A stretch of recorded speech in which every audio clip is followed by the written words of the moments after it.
Okay, good morning students. Today பார்த்தீங்கன்னா 8th science புக்கில் 12th யூனிட்டில் இருக்கக்கூடிய அணு அமைப்பு அப்படின்ற ஒரு டாபிக் பற்றி நம்ம இன்றைக்கி எடுக்க போகிறோம். இந்த டாபிக் பார்த்தீங்கன்னா 7th சயின்ஸ் புக்லேயும் கொடுத்துருப்பாங்க. பட் உங்களுக்கு ஒரு பேசிக்காக 8th புக்கிலேருந்து நான் ஸ்டார்ட் பண்ணலாம் அப்படின்னு நினைக்கிறேன். ஓகே, கிளாஸ் ஸ்டார்ட் பண்ணிடலாம். ஃபஸ்ட்டு வந்து பார்த்திங்கன்னா இந்த டாபிக் நல்லா கவனிங்க. அணுவினுடைய அமைப்பை பற்றி நம்ம படிக்க போகிறோம். சரிங்களா? அணுவினுடைய அந்த structure and shape and their basic characteristics பற்றி படிக்க போகிறோம். அதுக்கு முன்னாடி அணுனா என்ன? அணு அப்படின்றது நம்ம இங்கிலீஷில் ஆட்டம் அப்படின்னு சொல்லி கேள்விப்பட்டிருப்போம். அமைப்பு அப்படின்றது அதனுடைய ஸ்ட்ரக்சர். சரிங்களா? ஸ்ட்ரக்சர். ஸோ ரெண்டும் சேர்த்தணும் அப்படின்னா அட்டாமிக் ஸ்ட்ரக்சர் அப்படின்னு சொல்லி கேள்விப்பட்டிருப்போம். சரிங்களா? அட்டாமிக் ஸ்ட்ரக்சர், அணுவினுடைய அமைப்பை பற்றி படிக்க போகிறோம். சரி, அணு அப்படின்றது ஏன் இதுக்கு வந்து அணுன்னு பேர் வச்சுருக்காங்க? ஒரு காயத்ரி, ஒரு ஸ்வேதான்னு பேர் வச்சுருக்கலாமே. ஏன் அணுன்னு வச்சுருக்காங்கன்னா, இது வந்து நம்ம அட்டாமிக் அப்படின்ற கிரேக்க வார்த்தையிலேருந்து இந்த வார்த்தையை நம்ம எடுத்திருக்கோம். சரிங்களா? அட்டாமிக் அப்படின்ற வார்த்தை, இந்த வார்த்தை கிரேக்க வார்த்தையில் என்ன மீனிங் கொடுக்குது அப்படின்னா விளக்க முடியாத மிக சிறிய துகள். அதனால தான் இதை வந்து நம்ம அட்டாமிக் அப்படின்ற ஒரு கிரேக்க வார்த்தையிலிருந்து ஆட்டம் அப்படின்ற ஒரு பேரை வச்சுருக்கோம். ஓகேங்களா? இப்போ புரிஞ்சுருக்கோம். ஸ்ட்ரக்சர் அதாவது அமைப்புனா எதோட அமைப்பை பற்றி படிக்க போகிறோம்? இந்த ஆட்டமுடைய அமைப்பை பற்றி படிக்க போகிறோம். பொதுவாக ஒரு அணு அப்படின்றது எப்படி இருக்கும்? சதுரமாக இருக்குமா, முக்கோணமாக இருக்குமா, செவ்வகமாக இருக்குமா, எப்படி இருக்கும்? ஒரு குளோப் ஸ்ட்ரக்சரில் இருக்கும். எப்படிங்க? ஒரு குளோப் ஸ்ட்ரக்சரில் இருக்கும். இந்த குளோப் ஸ்ட்ரக்சரில் இருக்கக்கூடிய இந்த ஷேப் வந்து என்ன சொல்கிறோம்னா ஒரு உருண்டை வடிவம் குளோப். சரிங்களா? ஒரு குளோப் ஸ்ட்ரக்சரில் இருக்குன்னு வச்சுக்குவோம். இதுக்குள்ளே வந்து பார்த்திங்கன்னா ஒரு உட்கரு அப்படின்ற ஒரு பார்ட்டிக்கல் இருக்கும். சரிங்களா? உட்கரு அப்படின்றது நியூக்ளியஸ் அப்படின்னு சொல்லுவோம். இந்த நியூக்ளியஸுக்குள்ளே 2 டைப்ஸ் ஆஃப் 2 துகள்கள் இருப்பாங்க. ஒன்று வந்து புரோட்டான், இன்னும் வந்து நியூட்ரான். ஓகேங்களா? யாருங்க? உட்கருக்குள்ளே இருக்கக்கூடிய 2 சப் பார்ட்டிகல்ஸ் யாருங்க? Proton and neutron. சரி, அதுவே உட்கருக்கு வெளிவட்ட பாதையில் வந்து பார்த்திங்கன்னா உட்கருனுடைய வெளிப்பக்கம் யார் இருப்பா? ஒரு எலக்ட்ரான்கள் அப்படின்ற பார்ட்டிகல் சுற்றிட்டு இருக்கோம். சரிங்களா? ஸோ இந்த எலக்ட்ரானுக்கு வந்து நம்ம என்னென்னு சொல்லுவோம்? இ போட்டு டினோட் பண்ணி சொல்லுவோம், எலக்ட்ரான்கள். ஓகேங்களா? சரி, இப்போ ஒரு ஆட்டம்னு எடுத்துக்கிட்டால் அதில் 3 மேஜர் பார்ட்டிகல்ஸில் யாருன்னு பார்த்தீங்கன்னா எலக்ட்ரான், புரோட்டான், நியூட்ரான். இது 3 கட்டாயம் எல்லா வகையான அணுக்களிலுமே இடம்பெற்று இருக்கும். ஓகேங்களா? ஸோ ஒரு அணுன்னு எடுத்துக்கிட்டிங்கன்னா அதுக்குள்ளே இருக்கக்கூடிய சக்தி, ஒரு ஆற்றல் அப்படின்றது எதை பொறுத்தது? அதுக்குள்ளே இருக்கக்கூடிய அந்த பார்ட்டிகல்ஸை பொறுத்தது. சரிங்களா? என்னென்ன பார்ட்டிகல்ஸ் இருக்கும்? Electron, proton, neutron. ஓகேங்களா? சரி, இப்போ பார்த்திங்கன்னா இந்த ஆட்டம்னு எடுத்துக்கிட்டிங்க அப்படின்னா வெளிவட்டப்பாதை, அதாவது அணுவினுடைய வெளிவட்டப்பாதையில் எலக்ட்ரான்கள் வலம் வந்துட்டுருக்கும். உட்பகுதியில் மையக்கரு, அதாவது உட்கருன்னு சொல்கிறோம் இல்லையா, அதாவது நியூக்ளியஸ்ன்னு சொல்லுவோம் இல்லையா, நியூக்ளியஸ், அதுக்குள்ளே வந்து பார்த்திங்கன்னா புரோட்டான் அண்ட் நியூட்ரான் இருக்கும். சரிங்களா? ஒவ்வொரு ஆட்டம் பொறுத்து புரோட்டானின் எண்ணிக்கையும் நியூட்ரான் எண்ணிக்கையும் மாறுபடும். சரிங்களா? சில இடங்களில் வந்து சில தனிமங்கள் வந்து பார்த்திங்கன்னா புரோட்டானின் எண்ணிக்கை சில நேரங்களில் நியூட்ரான் எண்ணிக்கை ரெண்டுமே சேமாக இருக்கலாம், அல்லது வெவ்வேறாக நம்பர் ஆஃப் கவுண்டிங் வந்து மாறியும் போகலாம். ஓகேங்களா? But what ever it is, நீங்கள் எந்த அணுவை எடுத்துக்கிட்டாலும் ஒரு சில விஷயங்கள் மட்டும் சேமாக இருக்கும். அது என்ன விஷயம் தெரியுங்களா? எந்த அணுவாக இருந்தாலும் சரி, புரோட்டானின் எண்ணிக்கையும் எலக்ட்ரான் எண்ணிக்கையும் எப்போவுமே சிமிலராக தான் இருக்கும், ஒரே மாதிரி தான் இருக்கும். அது எப்போவுமே மாறாது. ஆனால் எந்த ஒரு எலமெண்ட்டுடைய நீங்கள் ஆட்டம் எடுத்துக்கிட்டாலும் இதில் புரோட்டான் எண்ணிக்கையும் நியூட்ரான் எண்ணிக்கையும் எப்போ வேணால் மாறலாம். சரிங்களா? மாறுபட்டுக்கிட்டே இருக்கும். ஆனால் புரோட்டானின் எண்ணிக்கையும் எலக்ட்ரான் எண்ணிக்கையும் எப்போவுமே சமமாக தான் இருக்கும். இதை நீங்கள் கட்டாயம் தெரிஞ்சுக்க வேண்டிய ஒரு விஷயம். சரிங்களா? இன்னொரு ஃபேக்டான்னு கேட்டிங்கன்னா, அந்த ஆட்டம்குள்ளே இருக்கக்கூடிய நியூக்ளியஸில் புரோட்டான் அண்ட் நியூட்ரான் இருப்பாங்க இல்லையா, இந்த 2 பேர் தான் என்னென்னு சொல்கிறோம், ஒரு அட்டாமிக் கூடிய மாஸுக்கு மிக பெரிய ஒரு காரணம் அப்படின்னு சொல்லலாம். சரிங்களா? ஆட்டம் அப்படின்றது மிக சிறிய துகள். ஆனால் அந்த துகளுக்கு ஒரு எடை இருக்கான்னு கேட்டிங்கன்னா கண்டிப்பாக இருக்குது. அந்த எடை அப்படின்றது எதை பொறுத்ததுன்னு கேட்டிங்கன்னா, பொதுவாக அந்த அட்டாமிக் மாஸ்ன்றது அந்த ஆட்டமுக்கு உள்ள நியூக்ளியஸில் இருக்கக்கூடிய 2 பேரை பொறுத்தது. ஒன்று புரோட்டான், இன்னொன்று நியூட்ரான். இவங்க 2 பேருடைய வெயிட்டை வச்சு தான் நம்ம என்னென்னு சொல்கிறோம், மாஸ், அட்டாமிக் மாஸ் வந்து கண்டுபிடிப்போம். சரிங்களா? அதாவது அட்டாமிக் மாஸ் அப்படின்றது தமிழில் அணு எண். நிறை எண் அப்படின்னு சொல்லுவாங்க. சரிங்களா? அட்டாமிக் மாஸ் அப்படின்றது தமிழ்னு சொல்லுவோம், நிறைன்னு சொல்லுவோம். அப்போது ஒரு அணுவினுடைய நிறையை தேர்வு செய்க அப்படின்ற மாதிரி கொடுத்துட்டாங்கன்னா ஒன்றும் இல்லை, நம்பர் ஆஃப் புரோட்டானின் எண்ணிக்கை ப்ளஸ் நியூட்ரான் எண்ணிக்கை ரெண்டும் சேர்த்துனீங்கன்னா அதுதாங்க நிறை. சரிங்களா? இது உங்களுக்கு தெரிஞ்ச விஷயம். ஓகேங்களா? ஓகே. இப்போ பார்த்திங்கன்னா அதுவே இன்னொரு விஷயம் வந்து பார்த்திங்கன்னா, அதுவே ஒரு ஆட்டமுடைய அணு எண் கேட்டாங்கன்னா அந்த எலக்ட்ரான் சுற்றிட்டு இருக்கு இல்லையா, ஒவ்வொரு துகள்களாக அந்த எலக்ட்ரான் எண்ணிக்கையும் ப்ளஸ் உட்கருவில் உள்ள புரோட்டான் எண்ணிக்கையும் ஏதாவது ஒரு எண்ணிக்கை நீங்கள் எடுத்துக்கிட்டால் போதும். ரெண்டையும் கூட்டக்கூடாது, ஏதாவது ஒரு எண்ணிக்கை. சரிங்களா? எலக்ட்ரான் எண்ணிக்கை எடுத்துக்கலாம் அல்லது புரோட்டான் எண்ணிக்கை எடுத்துக்கலாம். ஏன்னு கேட்டிங்கன்னா, நான் முன்னாடி சொல்லியிருப்பேன், எந்த ஒரு எலமெண்ட்டாக எடுத்துக்கிட்டாலும் சரி அந்த நியூக்ளியஸில் இருக்கக்கூடிய புரோட்டான் எண்ணிக்கையும் அந்த வெளிவட்ட பாதையில் சுற்றி இருக்கக்கூடிய எலக்ட்ரான் எண்ணிக்கையும் எப்படி இருக்கும், சிமிலராக தான் இருக்கும்னு சொல்லி ஏற்கனவே சொல்லியிருப்போம் இல்லையா. அந்த சிமிலராக இருக்கக்கூடிய புரோட்டான் அண்ட் எலக்ட்ரான் எண்ணிக்கையில் ஏதாவது ஒரு எண்ணிக்கை நீங்கள் எடுத்துக்கிட்டாவே போதும், அதுதான் என்னங்க அணு எண். ஓகேங்களா? ஃபார் எக்ஸாம்பிள் இப்போ வந்து நான் வந்து ஒரு குளோரின் அப்படின்ற ஒரு எலமெண்ட்டை எடுத்துக்கிறேன். சரிங்களா? குளோரின் அப்படின்ற ஒரு எலமெண்ட்டை நான் எடுத்துக்கிறேன். ஸோ ஒன் செகண்ட் இருங்க, கொஞ்சம் ஒயிட் போர்டு மாதிரி யூஸ் பண்ணிக்கலாமா? ஓகே. இப்போ நான் வந்து குளோரின் அப்படின்ற ஒரு எலமெண்ட்டை நான் எடுத்துக்கிறேன்னு வச்சுக்கோங்களேன்.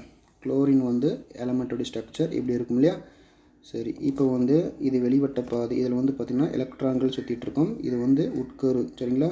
உட்கருக்குள்ளே 2 மேஜர் பார்ட்டிகல்ஸ் இருப்பாங்க. ஒன்று புரோட்டான், இன்னொன்று நியூட்ரான். சரிங்களா? ஓகே. இப்போ வந்து பார்த்திங்கன்னா இப்போ நம்பர் ஆஃப் எலக்ட்ரான் பொறுத்த வரைக்கும் எவ்வளோ இருக்குது, புரோட்டான் பொறுத்த வரைக்கும் எவ்வளோ இருக்குது, நியூட்ரான் பொறுத்த வரைக்கும் எவ்வளோ இருக்குன்றதை பற்றி பார்த்தலாம். குளோரின் பொறுத்த வரைக்கும் நம்பர் ஆஃப் எலக்ட்ரான் ஒரு 17 இருக்கும். அதே மாதிரி எலக்ட்ரான் எவ்வளவோ அதே நம்பர் தான் புரோட்டானின் எண்ணிக்கை. சரிங்களா? இதில் எந்த ஒரு மாற்று கருத்தும் இல்லை. இப்போது நியூட்ரான் எண்ணிக்கை மட்டும் கொஞ்சம் மாறுபடும். சரிங்களா? எப்படி, ஒரு 18 இருக்கும். குளோரினை பொறுத்த வரைக்கும் நியூட்ரான் எண்ணிக்கை மட்டும் மாறும். ஓகேங்களா? இப்போ என்ன பண்ணுறீங்கன்னா அணையன் எப்படி கண்டுபிடிப்பீங்க? அணையனை கண்டுபிடிக்கணும் அப்படின்னா ஃபஸ்ட்டு எலக்ட்ரான் எண்ணிக்கை அல்லது புரோட்டான் எண்ணிக்கை ஏதாவது ஒரு எண்ணிக்கை எடுத்துக்கிட்டால் போதும். ஓகேங்களா? அப்போ நீங்கள் என்ன பண்ணலாம், எலக்ட்ரானின் எண்ணிக்கை அப்படின்றது அணியன் அப்படின்றது எவ்வளோங்க, 17. நான் எலக்ட்ரானுடைய எண்ணிக்கை எடுத்துக்கிட்டேன். ஓகேங்களா? ஓகே. அணியன் 17 வச்சுக்கோங்க. அடுத்தது நிறையன் எப்படி கண்டுபிடிப்பீங்க அப்படின்னா புரோட்டானின் எண்ணிக்கையும் நியூட்ரான் எண்ணிக்கையும் நீங்கள் என்ன பண்ணணும், ப்ளஸ் பண்ணணும். ப்ளஸ் பண்ணிட்டு நமக்கு என்ன கிடைக்கும், 17ம் 18ம் கூட்டினா நமக்கு வந்து 35 கிடைக்கும், 35 கிடைக்கும். ஸோ இதை வந்து நம்ம எடுத்து வச்சுக்கணும். இது வந்து என்னங்க, நிறையன். ஓகேங்களா? இப்போ எப்படி நோட் பண்ணலாம், குளோரின் அப்படின்றத சிம்பிள் போட்டுக்கோங்க. அணியன் எங்கே குறிப்பிடணும், நிறையன் எங்கே குறிப்பிடணும். அணியன் எப்போவுமே நம்ம என்ன பண்ணணும், கீழே லெஃப்ட் சைடில் பாட்டமில் தான் குறிப்பிடணும். அணியன் எவ்வளவு கிடைச்சிருக்கு, 17 கிடைச்சிருக்கு. நிறையன் எங்கே டினோட் பண்ணணும், எங்கே குறிப்பிடலாம், அதாவது அதே மாதிரி லெஃப்ட் சைடில் டாப்பில் இந்த குறியீட்டுக்கு மேலே டாப்பில் 35 அப்படின்னு போட்டுக்கணும். இப்போ உங்களுக்கு ஒரு ஆன்சர் கிடச்சிருக்கும். என்னது, குளோரினுடைய அணியன் 17, நிறையன் 35 அப்படின்ற மாதிரி உங்களுக்கு கிடச்சிருக்கும். சரிங்களா? அப்போ உங்களுக்கு அணியன்னா என்ன, நிறையன்னா என்ன அப்படின்றது ஒரு ஐடியா கிடச்சிருச்சா? ஸோ இவ்வளோதாங்க மேட்டர். ஸோ அதை நல்லா பார்த்துக்கோங்க. ஓகே. உங்களுக்கு வந்து பார்த்திங்கன்னா மேக்ஸிமம் எந்த ஒரு எலமெண்ட்டுடைய ஆட்டம் எடுத்துக்கிட்டாலும் பொதுவாக உங்களுக்கு எலக்ட்ரான் எண்ணிக்கையும் அந்த புரோட்டான் எண்ணிக்கையும் எப்போவுமே சிமிலராக தான் இருக்கும். இதை நீங்கள் நல்லா தெரிஞ்சு வச்சுக்கோங்க. தென் ஆட்டமுடைய அந்த அணியன் எப்படி கண்டுபிடிக்கிறது, நிறையன் எப்படி கண்டுபிடிக்கிறது அப்படின்றத பார்த்துக்கோங்க. ஓகேங்களா? அணியன் அப்படின்றது எலக்ட்ரான் எண்ணிக்கை அல்லது புரோட்டானின் எண்ணிக்கை எடுத்துக்கோங்க. நிறையன் அப்படின்றது புரோட்டான் ப்ளஸ் நியூட்ரான் ரெண்டையுமே ஒன்று சேர்த்துறீங்க அப்படின்னா அதுதான் என்னங்க, நிறையன் அப்படின்னு சொல்கிறோம். சரிங்களா? நிறையன் அப்படின்றத நம்ம இங்கிலீஷில் என்ன சொல்லுவோம், ஒரு மாஸ், அட்டாமிக் மாஸ் அப்படின்னு சொல்லுவோம். ஸோ அட்டாமிக் மாஸ் அப்படின்றது எதை பொறுத்து அமையும், ஒரு ஆட்டம்குள்ளே இருக்கக்கூடிய நியூக்ளியஸில் இருக்கக்கூடிய சப்பார்ட்டிகல்ஸை பொறுத்து அமையும். சப்பார்ட்டிகல்ஸ் நேரங்க உள்ளுக்குள்ளே புரோட்டான் ப்ளஸ் நியூட்ரான் இவங்களை பொறுத்து அமையும். சரிங்களா? ஓகே. நியூட்ரானுடைய வேல்யூ வந்து எப்போ வேணாலும் குறையலாம், ஏறலாம், இறங்கலாம். ஆனால் இன்னொரு விஷயம் வந்து பார்த்திங்கன்னா, பொதுவாக ஒரு ஆட்டம்னு நம்ம எடுத்துக்கிட்டோம் அப்படின்னா உள்ளுக்குள்ளே நியூக்ளியஸ் இருப்பார் இல்லையா, அதுக்குள்ளே புரோட்டான் நியூட்ரான் இருப்பார் இல்லையா. புரோட்டான் எப்பவுமே வந்து பார்த்திங்கன்னா ஒரு நேர்மின் சுமை கொண்ட ஒரு துகளாகத்தான் இருக்கும். நியூட்ரானுக்கு எப்பவுமே வந்து பார்த்திங்கன்னா 0, ஒரு ப்ளஸ்ஸும் இல்லை மைனஸும் இல்லை, ஒரு நடுநிலை உடைய மின் சுமை தான் அப்படின்ற மாதிரி சொல்லலாம். அதே மாதிரி ஒரு ஆட்டமுடைய வெளிப்பக்கத்தில் இருக்கக்கூடிய எலக்ட்ரானை பொறுத்த வரைக்கும் வந்து பார்த்தீங்கன்னா எப்பவுமே அது எதிர்மின் சுமை கொண்டது அப்படின்ற மாதிரி சொல்லலாம். ஓகேங்களா? ஸோ இப்போ புரோட்டான் அப்படின்றது நேர்மின் சுமை கொண்டது, அதாவது பாசிட்டிவ்லி சார்ஜ்டு பார்ட்டிகல்ஸ் அப்படின்னு சொல்லலாம். நியூட்ரான் அப்படின்றது neutral, it is not a positive not a negative. ஓகேங்களா? அது வந்து நியூட்ரல், அதனால் நம்ம ஜீரோன்னு கன்சிடர் பண்ணிக்கிட்டோம். இன்னும் சுருக்கமாக சொல்லப்போனால் நியூட்ரான்ஸ் எப்போவுமே வந்து பார்த்திங்கன்னா அதுக்கிட்ட சார்ஜே கிடையாது, ஆனால் அதுக்கு வந்து ஜீரோன்னு நம்ம மதிப்பு கொடுத்துருக்கோம். ஸோ எலக்ட்ரானை பொறுத்த வரைக்கும் அது வந்து எப்போவுமே எப்படிங்க ஒரு எதிர்மின் சுமை கொண்ட ஒரு துகளாக வலம் வந்து கொண்டிருக்கிறது. அதனால் எலக்ட்ரான்ஸ் அப்படின்றது all are negatively charged particles. ஓகேங்களா? ஓகே, இந்த மூணுமே ரொம்ப ரொம்ப முக்கியம். ஸோ இதை நல்லா பார்த்துக்கோங்க. மறுபடியும் சொல்கிறேன், ஒரு அட்டாமிக் மாஸ், ஒரு ஆட்டமுடைய வெயிட் நம்ம பார்க்கணும் அப்படின்னா எதை பொறுத்து அமையுது? நியூக்ளியஸில் இருக்கக்கூடிய புரோட்டான் நியூட்ரானை பொறுத்து தான் அதனுடைய அட்டாமிக் மாஸ் அப்படின்றது. ஆனால் எலக்ட்ரான் அப்படின்றது அதுக்கு வந்து எடையே கிடையாது, பட் ரொம்ப ரொம்ப ரொம்ப கம்மியான எடை தான் இருக்குது. அதனால் அது பெருசாக நம்ம கன்சிடர் பண்ணிக்க முடியாது. ஆனால் புரோட்டான் மற்றும் நியூட்ரானுடைய எண்ணிக்கை எடுத்துக்கிட்டிங்க அப்படின்னா மொத்தமாக நமக்கு வந்து என்ன கிடைச்சிரும்? ஒரு அட்டாமிக் மாஸ் கிடைச்சிரும். சரிங்களா? ஸோ அட்டாமிக் மாஸ் கண்டுபிடிக்கிறது 2 ஃபார்முலா, புரோட்டான் ப்ளஸ் நியூட்ரான், அவ்வளோதாங்க விஷயம். ஓகேங்களா? ஸோ அடுத்து பார்த்திங்கன்னா இப்போது புரோட்டான் எலக்ட்ரான் நியூட்ரான் சொல்லி பார்த்துருப்போம். இதனுடைய குறியீடுகள் பொறுத்த வரைக்கும் எலக்ட்ரான் எடுத்துக்கிட்டிங்கன்னா அதனுடைய குறியீடு ஸ்மால் இ. ஓகேங்களா? புரோட்டான் எடுத்துக்கிட்டிங்கன்னா அதனுடைய குறியீடு ஸ்மால் பி. அதுவே நியூட்ரான் அப்படின்னு எடுத்துக்கிட்டிங்கன்னா அதனுடைய குறியீடு ஸ்மால் என். ஓகேங்களா? இது அப்படியே பார்த்துக்கோங்க, இது ரொம்ப ரொம்ப முக்கியம். அதே மாதிரி இந்த எலக்ட்ரான் புரோட்டான் நியூட்ரானை வந்து யாரெல்லாம் கண்டுபிடிச்சாங்க அப்படின்ற மாதிரி உங்களுக்கு கொஷின் கேட்பாங்க. அது ரொம்ப ரொம்ப முக்கியம், பார்த்துக்கோங்க. அடுத்து பாருங்கள், ஃபஸ்ட்டு வந்து பார்த்திங்கன்னா ஆட்டம் வந்து கண்டுபிடிச்சது யாருன்னு கேட்டதுன்னா டால்டன் அப்படின்ற ஒரு சயின்டிஸ்ட் தான் கண்டுபிடிச்சிருப்பார். ஸோ டால்டன் வந்து என்ன பண்ணியிருப்பார் அப்படின்னா 1808 வருஷம் ஒரு ஒரு ஆட்டம் பற்றி ஒரு தியரி ஒன்று கொடுத்துருப்பாரு. சரிங்களா? ஆட்டம் பற்றி ஒரு தியரி ஒன்று கொடுத்துருப்பாரு. அந்த ஆட்டம் வந்து இப்படி தான் இருக்கும், ஒரு குளோப் ஸ்ட்ரக்சரில் இருக்கும், உள்ளுக்குள்ளே யாருமே கிடையாது, ஃபுல் அண்ட் ஃபுல்லாக எம்டி ஸ்பேஸ் தான் இருக்குது.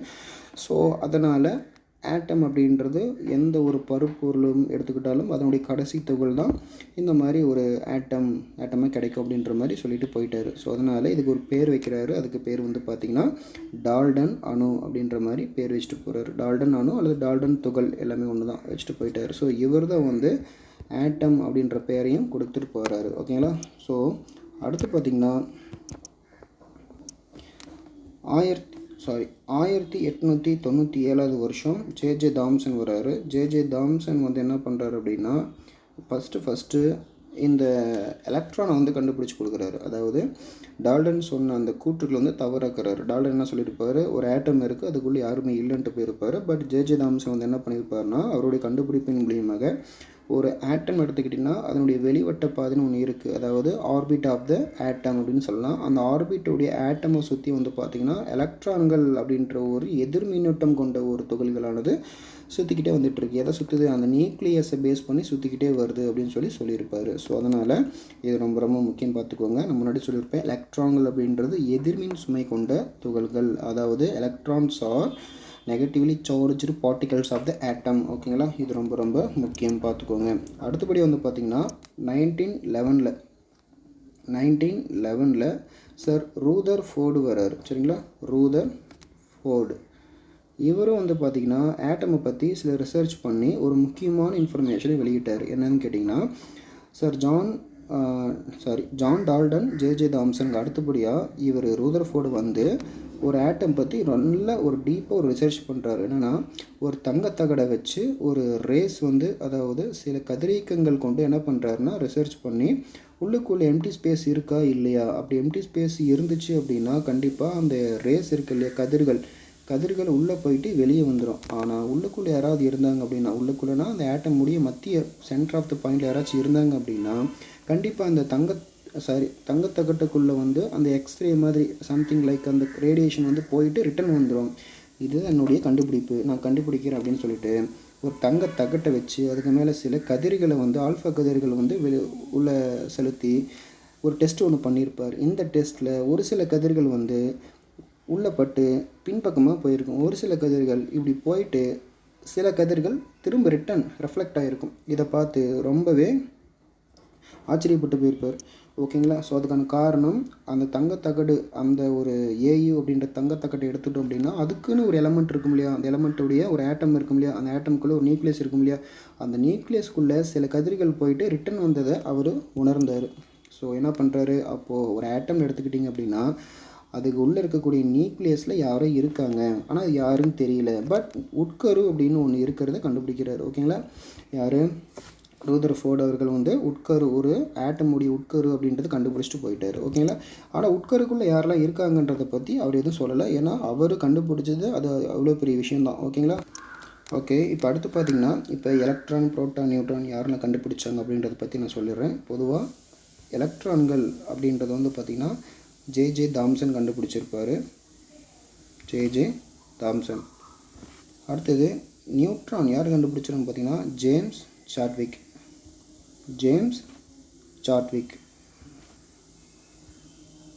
அடுத்தது புரோட்டான் பொறுத்த வரைக்கும் Goldstein.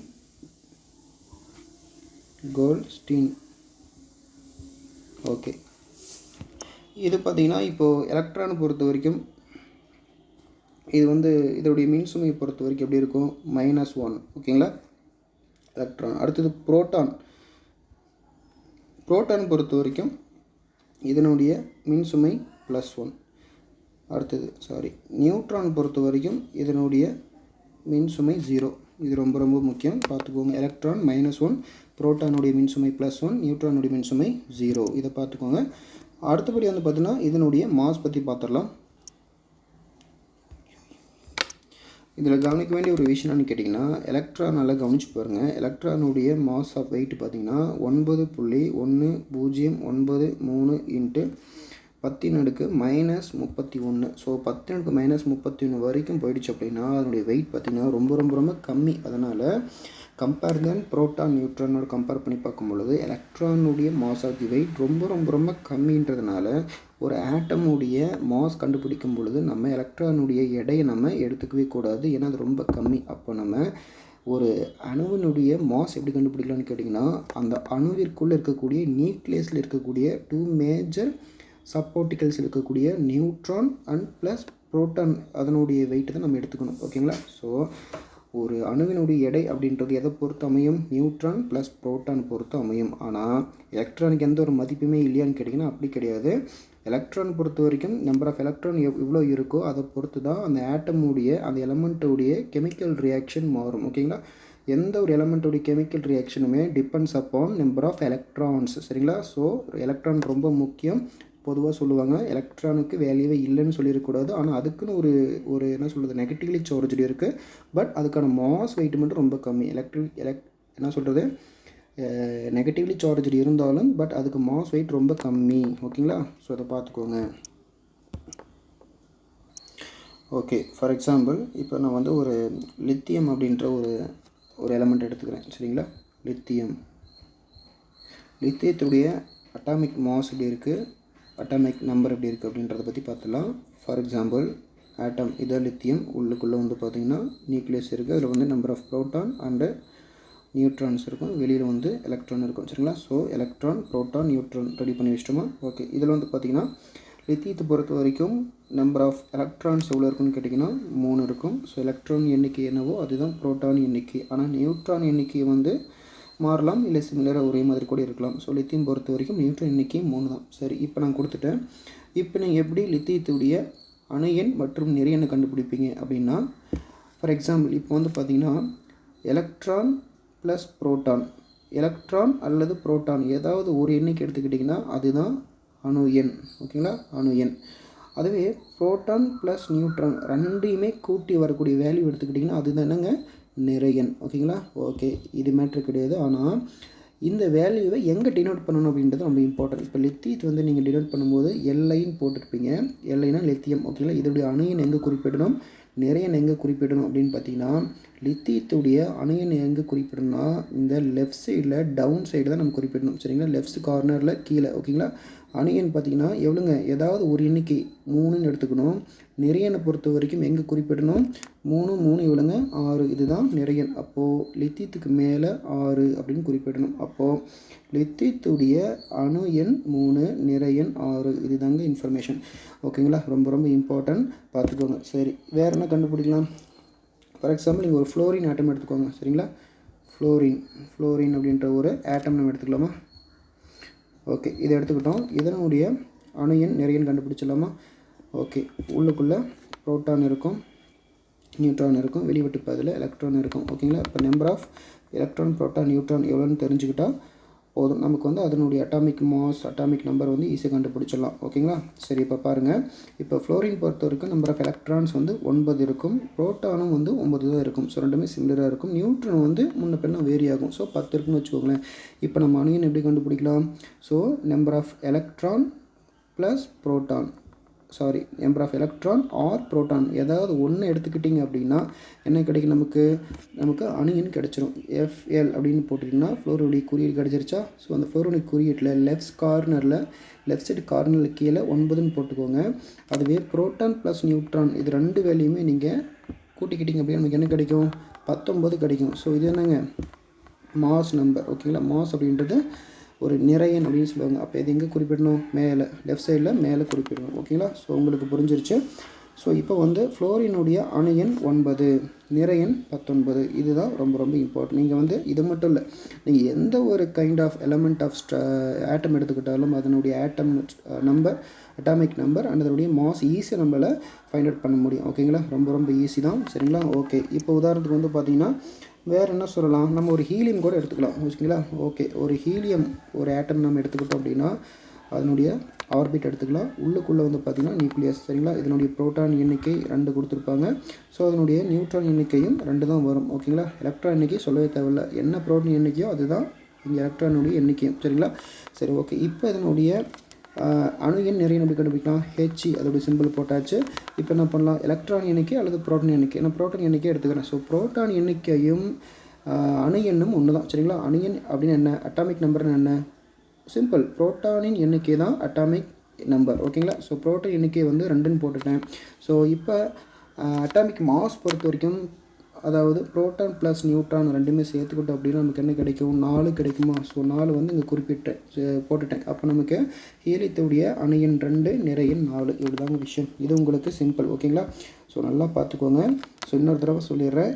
Number of electrons and protons ரெண்டுமே சிமிலராக தான் இருக்கும். இது எப்பவுமே மாறாது. ஒவ்வொரு ஆட்டமில் வந்து பார்த்திங்கன்னா நியூட்ரான் எண்ணிக்கை வேணால் மாறுபட்டுக்கிட்டே இருக்கலாம். இது வேறு விஷயம். இன்னொரு விஷயம் வந்து பார்த்திங்கன்னா ஒரு ஆட்டமுடைய நிறையன் கண்டுபிடிக்கிறதுக்கு ரொம்ப முக்கியமான விஷயம் புரோட்டான் அண்ட் நியூட்ரான். இது ரெண்டுமே தான் ஒரு அணுவினுடைய எடையை தீர்மானிக்குது. எலக்ட்ரானை பொறுத்த வரைக்கும் எடையே இல்லைன்னு வேணால் சொல்லலாம். ஆனால் எலக்ட்ரானுக்கு மதிப்பு கிடையாதுன்னு கேட்டிங்கன்னா கண்டிப்பாக இருக்குது. எந்த விஷயத்தில்? நம்பர் ஆஃப் ஒரு கெமிக்கல் ரியாக்ஷனை பொறுத்து தான் கெமிக்கல் ரியாக்ஷனை மாற்றக்கூடிய ஒரு டேலண்ட் வந்து இந்த எலக்ட்ரான்ட்டு இருக்குது. ஓகேங்களா, ஓகே. அடுத்து வந்து பார்த்திங்கன்னா இந்த புரோட்டான், எலக்ட்ரான், நியூட்ரான் இது மூணுமே வந்து பார்த்திங்கன்னா sub particles of the atom. ஓகேங்களா, சரி, அடுத்து பார்த்துடலாம். அடுத்து பார்த்திங்கன்னா இந்த ஐசோடோப்ஸ், ஐசோபார் அப்படிலாம் சொல்கிறாங்க இல்லையா, அது என்னென்னு கேட்டிங்கன்னா ஏதாவது ஒரு ஆட்டம் நீங்கள் எடுத்துக்கிட்டிங்க அப்படின்னா அந்த ஆட்டம் அப்படின்றது ஒரு சிமிலரான 2 ஒரே மாதிரியான ஆட்டம் நீங்கள் எடுத்துக்கலாம். 2 எலமெண்ட் ஆஃப் ஆட்டம் நீங்கள் எடுத்துக்கிட்டிங்க அப்படின்னா அதில் வந்து பார்த்திங்கன்னா ஒரே மாதிரியான எலமெண்ட் இருக்கும், பட் டிஃப்ரெண்ட் நம்பர் ஆஃப் ஒரு நியூட்ரான்ஸ் இருக்கும். சரிங்களா, என்ன சொல்கிறதுனா ஆட்டம்குள்ளே இருக்கக்கூடிய நியூட்ரான்ஸுடைய நம்பர் மட்டும் வேரி ஆகும். ஆனால் எலக்ட்ரான், புரோட்டானுடைய நம்பர் வேரி ஆகாது. அப்படி இருந்துச்சு அப்படின்னா என்னங்க சொல்கிறோம்? அதை வந்து நம்ம ஐசோடோப்ஸ்னு சொல்கிறோம். ஆனால் அந்த ஐசோடோப்ஸுக்கு ஒரு விதிமுறை என்னென்னு கேட்டிங்கன்னா நம்பர் ஆஃப் நியூட்ரான்ஸுடைய நம்பர் மாறிச்சுனாலும் ஆனால் அந்த எலமெண்ட் வந்து ஒரே சிமிலராக இருக்கணும். 2 எலமெண்ட்டுடைய ஆட்டம் வந்து சிமிலராக இருக்கணும். ஓகேங்களா, பாருங்கள், எங்கிட்ட 2 எலமெண்ட் இருக்குது. இது வந்து குளோரின் எடுத்துக்கலாம். இன்னொரு எலமெண்ட் இருக்குது, இதுவும் குளோரினாக எடுத்துக்கலாம். ஸோ இதில் வந்து பார்த்திங்கன்னா electron, proton, neutron, electron, proton, neutron இதனுடைய வேல்யூ பார்த்துலாங்களா? Number of electron, proton, neutron.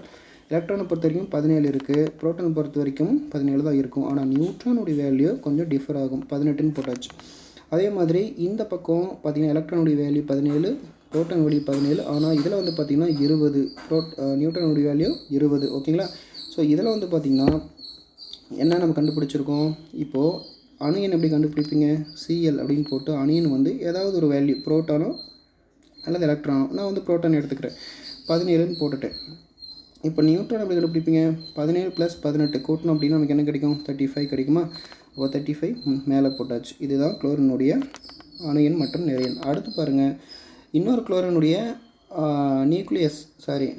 நியூட்ரான்ஸுடைய number பாருங்கள் மாறுது பாருங்கள். ஃபார் எக்ஸாம்பிள் இப்போது குளோரின் போட்டாச்சு, இதனுடைய அணு எண் 17, நிறை எண் இதை பொறுத்த வரைக்கும் பார்த்திங்கன்னா 37 வரும். சரிங்களா? ரெண்டையும் கூட்டினா 37 வரும். ஸோ இதுதான் குளோரினுடைய இன்னொரு வேல்யூ. இப்போ பார்த்திங்கன்னா உங்களுக்கு என்ன புரியுதுன்னா, அணு எண் ஒரே மாதிரி இருக்கா? ஆமாம், ஒரே மாதிரி இருக்குது. அந்த எலமெண்ட் ஒரே மாதிரி இருக்கா? ஆமாம், ஒரே மாதிரி இருக்குது. ஆனால் நிறை எண் பாருங்கள் சேஞ்ச் ஆகுதா? நிறை எண் சேஞ்ச் ஆகிறதுக்கு காரணம் யாருன்னு கேட்டிங்கன்னா, இந்த கீழே லாஸ்ட்டில் இருக்கக்கூடிய இந்த நியூட்ரான்ஸ் தான் காரணம். சரிங்களா? நம்பர் ஆஃப் நியூட்ரான்ஸ் வந்து டிஃபர் ஆகுது அப்படின்னா கண்டிப்பாக இதனுடைய வேல்யூ சேஞ்ச் ஆகும். அந்த நிறை எண்ணுடைய வேல்யூ மட்டும் சேஞ்ச் ஆகும். ஸோ நான் கடைசி என்ன சொல்கிறேன்னா, ஐசோடோப் அப்படின்றது ஒரே அணு எண், ஒரே தனிமம், பட் மாறுபட்ட நிறை எண். இதுதாங்க விஷயம். ஓகேங்களா? ஸோ இதுதான் ரொம்ப ரொம்ப இம்பார்ட்டன்ட். அதுவும் நல்லா பார்த்துக்கோங்க, எக்ஸாம் பாயிண்ட் ஆஃப்ல ரொம்ப ரொம்ப முக்கியம். சரி, அடுத்து பாருங்கள். அடுத்து ஒரு கார்பன் நான் கொடுக்குறேன். ஓகேங்களா?